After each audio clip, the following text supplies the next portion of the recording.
Hi guys, सुंदर अशा नवीन blog मध्ये तुमचं खूप खूप स्वागत आहे. तर गाईज आज मस्तपैकी छानपैकी माझी मॉर्निंग झाली. मस्तपैकी अशी पौर्णिमा आहे. तर गाईज आज पौर्णिमा असल्यामुळे आज सत्यनारायणची पूजा घालायची असते आणि ती सत्यनारायणची पूजा आपल्या घरामध्ये आणि घरगुती करायची असते. असं कोणाला आमंत्रण द्यायचं नसतं. ती म्हणजे जो कोण स्वामींची पूजा करत असेल, म्हणजे स्वामींची पूजा म्हणजे केंद्रात जात असेल कोण स्वामींच्या, त्याला ही माहिती असेल की सत्यनारायणची ही पूजा घरगुती असते आणि ती घरातच घालायची असते, सार्वजनिक नसते ती. तर कोणाला असं बोलवायचं नसतं. सत्यनारायणची पूजा ही घरगुतीच असते आणि जे काही आपण प्रसादी करतो हे आपल्या कुटुंबातल्या घरातच खायचं असतं. तर ही सत्यनारायणची पूजा आहे. तर सत्यनारायणची पूजा आज मी पण केलेली आहे, पौर्णिमा असल्यामुळे.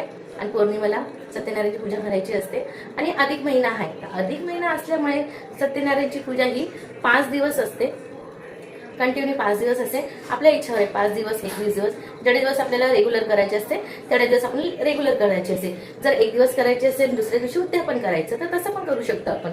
तर मी 1 दिवसाची सत्यनारायणची पूजा केली, उद्या मी त्याचा उद्यापन करणार.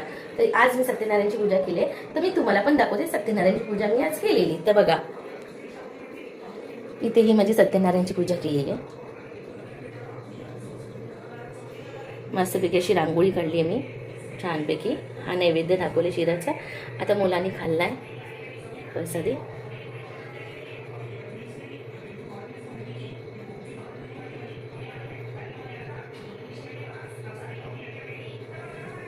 छानपैकी अशी सत्यनारायणची पूजा केलेली आहे. अशी घरगुती सत्यनारायणची पूजा असते मस्तपैकी. तर ही घरगुती सत्यनारायणची पूजा आहे आपली. तर ही मी पूजा घातली मस्तपैकी छान. आता मला सगळं काम आटपलंय, सगळं आवरून घेतलंय, सगळं रेडी झालंय छानपैकी असं सुंदरसं. आणि मग म्हटलं आता आपल्या स्वयंपाकाला लागल्या, आपल्या स्वयंपाक करून घेऊया आणि मग नंतर आपण जेवण घेऊया. तर चला मग आपल्या व्हिडिओ कंटिन्यू ठेवूया.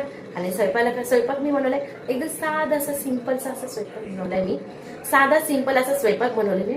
आता तर मी इथे घेतलंय परात घेतली आहे आणि ह्याच्यामध्ये आता मी पीठ घेणार आहे, कारण मी आज चपात्या बनवणार आहे.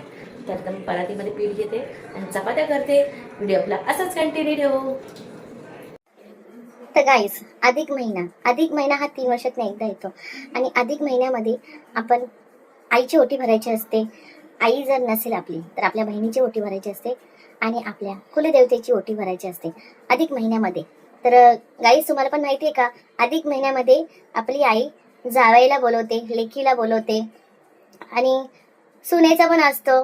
आणि सुनेला पण आपल्याला सून असते तर सुनेला पण करतात.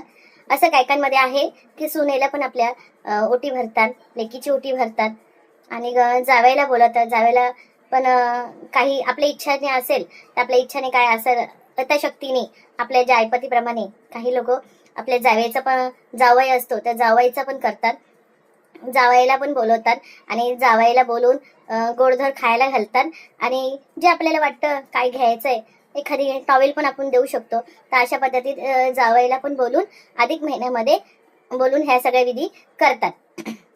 आणि लेकीची पण ओटी भरते आई आपल्या. लेकीला पण बोलून लेकीला पण ओटी भरून देतात. लेकीला साडी चोळी घेते आपली आई आणि लेक पण आपल्या आईची ओटी भरते. हा लेकीने आईची ओटी भरलेली हा अधिक महिन्यामधले खूप चांगलं असतं आणि हा 3 वर्षातनं एकदा येतो.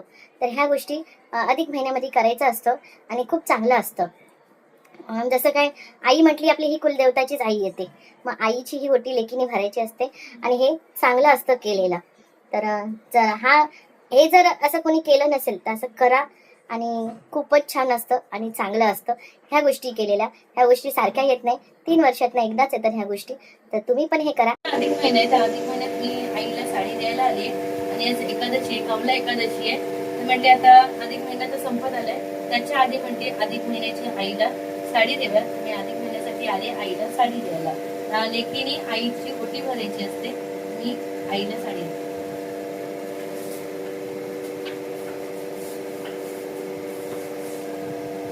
आणि हे अधिक महिन्यात असं करायचं असतं, 3 वर्षातनं एकदा येतो हा अधिक महिना. तर लेकीने आईची ओटी भरायची असते आणि आईला साडी दिली. तर हे आईसाठी मी दिले, अधिक महिन्याचा मास म्हणून आईसाठी केलाय. असेच सगळ्या गोष्टी आमच्या चांगल्या पार पडू दे, सगळ्या सुखाचं होऊ दे, बस हे स्वामी चरणी प्रार्थना करतो. चला, व्हिडिओ आवडला असेल तर लाईक करा, शेअर करा, सबस्क्राईब करा. बाय.